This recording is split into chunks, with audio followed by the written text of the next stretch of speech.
मैं आप सबके समक्ष पहली बार हूं। कल टॉक टू एके प्रोग्राम में जिस तरीके से दिल्ली के मुख्यमंत्री अरविंद केजरीवाल ने बयान दिया, भाषा का प्रयोग किया, वो चौंकाने वाला है। मेरी आज की प्रेस कॉन्फ्रेंस उसी माहौल में है जब इन्होंने ऑड इवन शुरू किया था, और मैंने तब ये कहा था कि मैं इस ऑड इवन का विरोध इसलिए करूंगा कि 100 करोड़ रुपए ये पब्लिसिटी के ऊपर, अपनी पब्लिसिटी के लिए, अपना चेहरा चमकाने के लिए खर्च कर रहे हैं। और उसके बाद मैंने सीधे सीधा एक संदेह व्यक्त किए थे कि ना इससे प्रदूषण रुकेगा और ना इससे ट्रैफिक कम होने वाला है। मेरी बातें सारी ठीक निकली। Pollution board, national green tribunal, IIT Kanpur और इनके द्वारा अपॉइंट एजेंसी जो भी थी, उन सब की रिपोर्टों में आया कि प्रदूषण कम नहीं हुआ, प्रदूषण बढ़ गया। सबकी रिपोर्ट में आया ट्रैफिक कम नहीं हुआ। दिल्ली की हालत उसके बाद और बदतर हो गई। जिनके पास एक गाड़ियां थी उन्होंने 2 गाड़ियां खरीद ली और आज 2-2 गाड़ियां सड़कों के ऊपर हैं। मैं आज फिर एक चुनौती दे रहा हूं कि मुख्यमंत्री अरविंद केजरीवाल को अपनी भाषा पे, अपनी मर्यादा पे, अपने व्यवहार पर लगाम लगानी चाहिए, नहीं तो कि दिल्ली की जनता उनके खिलाफ खड़ी हो जाएगी। आपने इससे पहले देखा है 432 उम्मीदवार खड़े किए थे, 4 जीते थे, उसमें से 2 भी चले गए। और अभी एमसीडी के चुनाव हुए, उसके अंदर उनकी परसेंटेज जो थी वो 28 से आधी रह गई, कम से कम 53 से 28 रह गई, 28% नीचे हो गई। मेरा मूल मुद्दा आज का यह है कि कल जिस तरीके से टॉक टू एके प्रोग्राम हुआ, उसमें यह स्टेटमेंट दे दी गई कि मोदी सरकार ने भारत पाकिस्तान जैसी स्थिति ला दी है। मुख्यमंत्री यह कहते हैं कि हमने दिल्ली को पाकिस्तान बना दिया है, वो दिल्ली को पाकिस्तान कह रहे हैं। इससे बड़ा स्कैंडलस और इससे बड़ा एंटी नेशनल स्टेटमेंट मैं नहीं समझता कोई भी हो सकता है। और फिर उसके बाद वो स्टेटमेंट देते हैं कि केंद्र ने, भारत ने पाकिस्तान जैसी स्थिति नहीं बनाई होती तो हम 4 गुना काम करते, हम लंदन बना देते थे। तो क्या वो ये कहना चाहते हैं, आज पाकिस्तान को सपोर्ट कर रहे हैं इस बात के लिए कि हम पाकिस्तान को काम नहीं करने दे रहे? अपनी राजनीति करने के लिए, जल्द से जल्द पांव पसारने के लिए एक आदमी इतना नीचे गिर सकता है, उसकी कोई कल्पना नहीं कर सकता कि वो भारत की साख को भी दांव लगा देगी। कल वो जब इंटरनेशनल फोरम पे जाएंगे तो किस तरह का जवाब देंगे, ये उनसे पूछना चाहिए जी। हमें ये बर्दाश्त नहीं है। अगर केजरीवाल साहब को मैदान में मुकाबला करना है, हम मैदान में मुकाबला करने के लिए तैयार हैं। मैं बीच में आम आदमी पार्टी के नेताओं से मिला था, मैंने उस समय उनको समझाया था कि इस तरह की भाषा ठीक नहीं है जी, पर उनको लगता है प्रधानमंत्री को गाली देने से ही प्रचार प्रसार उनका हो सकता है और शायद उनका कद भी उसी से बढ़ सकता है जी। 4 गुना काम करके वो दिल्ली को लंदन नहीं बनाते। जो दिल्ली थी उस दिल्ली को दिल्ली भी नहीं रहने देंगे वो। इसलिए मैंने उनको चुनौती दी है कि आप मेरे साथ दिल्ली घूमिए, मीडिया लोग साथ में होंगे और खुद चलकर हम दिल्ली का विकास देख लेंगे जाकर। ये दिल्ली में जब आम आदमी पार्टी की सरकार आई थी तो वो इस नारे के ऊपर आई थी, they make Delhi a world class city. और आज दिल्ली को स्लम बना दिया है, बनाना था स्लम को दिल्ली, और उसके ऊपर वो देश की साख को भी दांव में लगा रहे हैं जाकर। अगर आज एक कमीशन बैठ जाए तो पता चलेगा कि 60 साल में दिल्ली का नुकसान इतना नहीं हुआ जितना आज हुआ है जी। 60 साल में पूरे देश की राजनीति को इतना नुकसान नहीं हुआ जितना अकेला आदमी अपनी भाषा और अपनी मर्यादाओं को लांघ के कर रहा है जी। सिर्फ अपनी विफलताओं को छुपाने के लिए आप देखते हैं बड़े बड़े पेज के एडवर्टीजमेंट अखबारों में दिए जा रहे हैं, और वो अखबार में विज्ञापन भी न्यूज बना के दिए जा रहे हैं।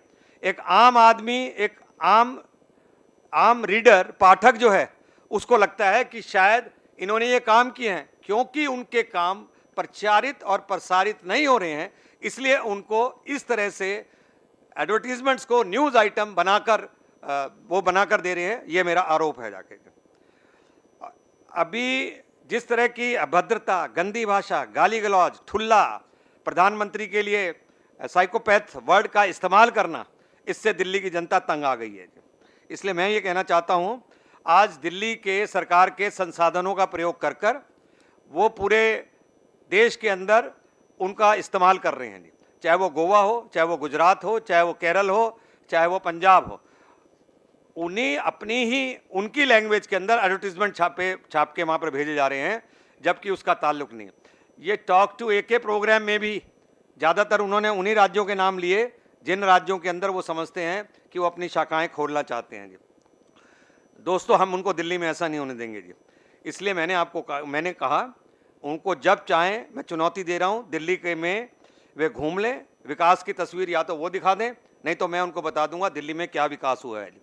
एक मैं बात आपको कहना चाहता हूँ जी, उनका हमेशा एक ही आरोप लगता है केंद्र हमको काम नहीं करने दे रहा जी। उनका मंत्री इमरान हुसैन भ्रष्टाचार में पकड़ा गया जी, उसमें क्या केंद्र का हाथ था? उनको निकालना पड़ा उसको जी। सोमनाथ भारती मंत्री थे, महिलाओं के साथ जो उन्होंने दुर्व्यवहार किया, उसमें क्या कोई केंद्र का हाथ था? उनकी पत्नी ने उनकी शिकायत की, उसमें क्या कोई केंद्र का हाथ था? जितेंद्र सिंह तोमर मंत्री थे, उनके फर्जी डिग्री के मामले लगातार आ रहे थे और लगातार मुख्यमंत्री मना कर रहे थे उसको, और उसके बाद उन्होंने कहा मंत्री जी ने हमको गुमराह कर दिया, उसमें क्या केंद्र का हाथ था? गोपाल राय मंत्री थे और मंत्री हैं, एक डिपार्टमेंट निकाल लिया उनका। निकाल इसलिए लिया कि बस ऐप के अंदर जो भ्रष्टाचार हुआ था, उस बस ऐप के भ्रष्टाचार के अंदर वो पकड़े ना जाए, उनको परिवहन विभाग से अलग कर लिया गया। ना टेंडर था, ना कुछ था, उसकी भी जांच होगी जी। क्या केंद्र का हाथ था? दिनेश मोहनिया विधायक, महिलाओं से दुर्व्यवहार, मारपीट, एक नहीं दो FIR, क्या केंद्र का हाथ था? राजेंद्र कुमार प्रिंसिपल सेक्रेटरी, जिसके बारे में ये कहते थे उन्होंने छापा मारा, गलत कारण से छापा मारा था, आज 50 करोड़ के उनके खिलाफ सबूत आ गए हैं, तो इनके मुंह के ऊपर टेप लग गई है। क्या केंद्र का हाथ था? 29 विधायक हुए हैं जिनके ऊपर केस हैं, पुलिस अपना काम कर रही है। आज तक उन्होंने ये नहीं कहा कि बीजेपी ने ये केस बनवाए हैं, उन्होंने कहा होगा कि भाई पुलिस ने इनके खिलाफ FIR की है, पुलिस अपना काम कर रही है। 21 विधायकों को संसदीय सचिव बना दिया, केंद्र ने कहा था कि उनको 21 संसदीय सचिव बना दो, फिर चाहे वो इलेक्शन कमीशन जाए या कोर्ट जाए, उनको मालूम नहीं, उनको इस बारे में कोई न्याय नहीं मिल रहा। कोर्ट के अंदर ठुल्ला कहा, क्या हमने ठुल्ला कहा था? अब कोर्ट उनसे पूछ रही है कि भाई ठुल्ला की आप डेफिनेशन बता दीजिए, क्या है? डेफिनेशन बता नहीं पा रहे। इनके बच्चों के सामने इनके पिता को इसी तरह की कोई भाषा इस्तेमाल करे, उनके बच्चों पे क्या असर हुआ होगा। इसी तरीके से पुलिस वालों के जो बच्चे हैं, उनके पिता को अगर आप ठुल्ला कहेंगे, उनके बच्चों पे क्या असर होगा, इसको देखने की बात थी। जब अरुण जेटली जी का जो केस था, उसमें पलटी मार रहे हैं कि भाई हमने किसी तरह से कोई मानहानि नहीं की है जी। हाई कोर्ट में इनका सबसे मनपसंदीदा विषय जो था, वो था केंद्र और दिल्ली के अधिकार।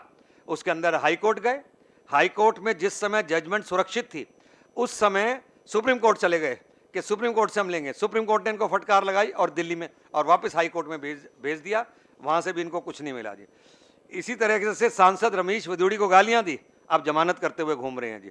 विजेंद्र गुप्ता के मामले में इन्होंने तो अपना सब कुछ बता दिया, किंतु टैंकर घोटाले के मामले के अंदर 11 महीने तक फाइलों को दबा के बैठ गए। गडकरी जी मामले में पहले आरोप लगाए, फिर माफी मांगी, इन सब में किसी का केंद्र का हाथ नहीं था।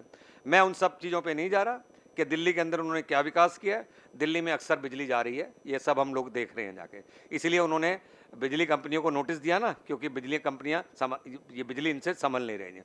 जल बोर्ड का घोटाला आपके सामने आ गया, जल के अंदर भी जगह जगह पानी आ नहीं रहा, अनाधिकृत कॉलोनियों में तो बिल्कुल नहीं आ रहा, अनाधिकृत कॉलोनियों को रेगुलराइजेशन के ऊपर काम नहीं हो रहा। उस समय सारी जगह सड़कें खोद दी गई हैं, जब मानसून आने वाला है। वाईफाई लगाने थे, एक वाईफाई लगा नहीं। 1000 मोहल्ले क्लिनिक खोलने थे, 2 खुले, 2 के बाद तीसरा खुला नहीं। इसी तरीके से अस्पताल के अंदर बेड बढ़ाने थे, बेड बढ़े नहीं। कोई ऐसी फील्ड नहीं है सिवाय प्रचार प्रसार विज्ञापनों पे मोटा खर्चा, उसको करके सैकड़ों करोड़ रुपया जनता का खर्च करके वो आदमी पॉलिटिक्स कर रहे हैं। उनको मालूम नहीं है उनके नीचे से ज़मीन खिसक गई है। तो ये जो भारत पाकिस्तान के ऊपर इन्होंने जो ये कहा है कि भाई भारत पाकिस्तान जैसी स्थिति हो गई है, उस पर केजरीवाल साहब को माफ़ी मांगनी चाहिए, ऐसा हमारा कहना है। नहीं तो दिल्ली के अंदर आंदोलन चलेगा और वो देखते रहेंगे। धन्यवाद।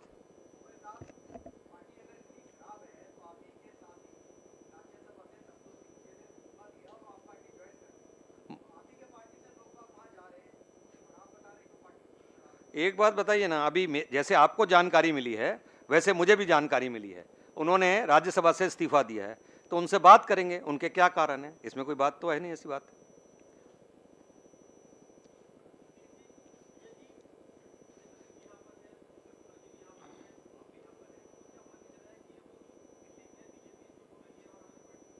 दिल्ली में बीजेपी हमेशा से एकजुट थी जाके जी, है ना, किंतु अलग अलग लोग से अलग अलग ढंग पे अलग अलग समय पे अलग अलग लोग मोर्चा लेते हैं जी। अब हमेशा ऐसा नहीं है कि हम तीनों तिकड़ी बना के घूमते रहेंगे जी। नहीं नहीं, हमलावर तो हो जाएगी, वो आपको सड़कों पर दिखाई देगा जाके जी। हाँ, हमलावर आज के बाद से नहीं होता, जितनी हमलावर थी उससे और आगे हमलावर हो जाएगी जाके, और हमेशा गुंजाइश रहती है, एक बात आप हमेशा ध्यान रखना, और वो देखेंगे आपको सड़कों पे नजर आएगा वो सारी चीज, ऐसी बात नहीं है। कोई फ्री नहीं जाने देंगे किसी को कि कोई भी पत्थर मारेगा और उसके बाद पत्थर मार के चला जाएगा, ऐसा नहीं है जाके। 49 दिन के अंदर उन्होंने 20 बार माफी मांगी थी, आप ये समझ लीजिए। जिस तरीके से वो दिल्ली की अनदेखी कर रहे हैं, इतनी बार और माफी मांगेंगे जब तक अगला चुनाव आ जाएगा।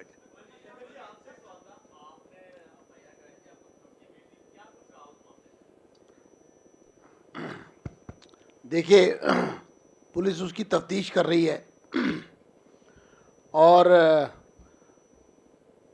मेरा ये पक्का मानना है कि ये हरकत चौथी बार मेरे साथ हुई है, और इससे पहले 3 बार मैं आम आदमी पार्टी के खिलाफ शिकायत कर चुका हूँ, एफआईआर दर्ज हो चुकी है। मुझे जो कॉलर थे उन्होंने साफ रूप से कहा था कि केजरीवाल के खिलाफ बोलना बंद करो। 2 कॉल उसमें से इंटरनेशनल कॉल थी जो दिल्ली देश के बाहर से थी, उनके उस नंबर से एक बार एफआईआर में दर्ज करा चुका हूँ तुगलक रोड थाने में। एक बार मैंने स्पीकर को कंप्लेंट दर्ज कराई थी, पुलिस को कंप्लेंट दर्ज कराई थी जब मेरी गाड़ी रोकी गई थी पुराने किले के पास। तो मेरा ये मानना है कि इस बार भी आम आदमी पार्टी के लोगों ने ही अरविंद केजरीवाल के कहने पर मुझे धमकी दी है, लेकिन अभी तफ्तीश के बाद ही चीज़ें सामने आएंगी, ऐसा हम तभी इसको पुख्ता तौर पर कह पाएंगे। एक मिनट, एक चीज़ मैं एक सेकंड, जो अभी गोयल साहब ने जितनी बात कही उसमें मैं एक नई बात, मनोज कुमार कोंडली के एमएलए जिन्होंने अपनी पत्नी के साथ मारपीट की, उसको घर से निकाल दिया और वो शिकायत करने के लिए महिला आयोग में गई। मैं पूछना चाहता हूं अरविंद केजरीवाल से कि मनोज कुमार ने अपनी पत्नी को घर से इसलिए निकाला है कि वो एक गरीब परिवार से आती है, एक गरीब बाप की बेटी है। इतना सब होने के बाद भी अभी तक अरविंद केजरीवाल जी ने अपने उस विधायक के खिलाफ कोई कार्रवाई क्यों नहीं की? क्या गरीब होना एक अपराध है? और वो भी एक महिला का, पत्नी का, परिवार, गरीब परिवार से आना। अगर 24 घंटे के अंदर अंदर अरविंद केजरीवाल जी उस महिला के द्वारा जो गरीब परिवार से आती है उसको घर से निकाला गया इस वजह से, उस पर अपनी कोई प्रतिक्रिया नहीं देते, तो हम ये मान के चलेंगे कि ये पार्टी गरीब विरोधी है। एक मिनट, हाँ,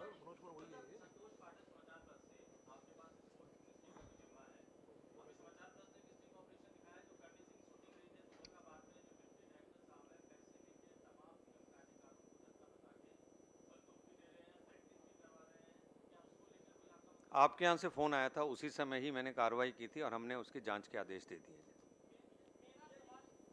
हाँ, पहले बोलो आप, 1 मिनट आप बोलो।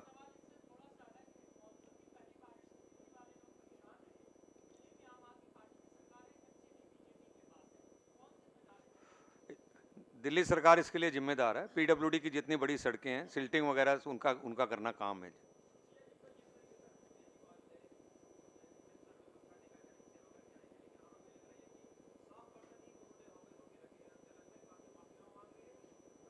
मुझे नहीं पता, आज मेरा प्रोग्राम यही है कि भारत पाकिस्तान की जो उन्होंने स्टेटमेंट दी है, एंटी नेशनल स्टेटमेंट है और स्कैंडलस स्टेटमेंट है, सिर्फ प्रचार पाने के लिए स्टेटमेंट है, उस पर उनको माफ़ी मांगनी चाहिए।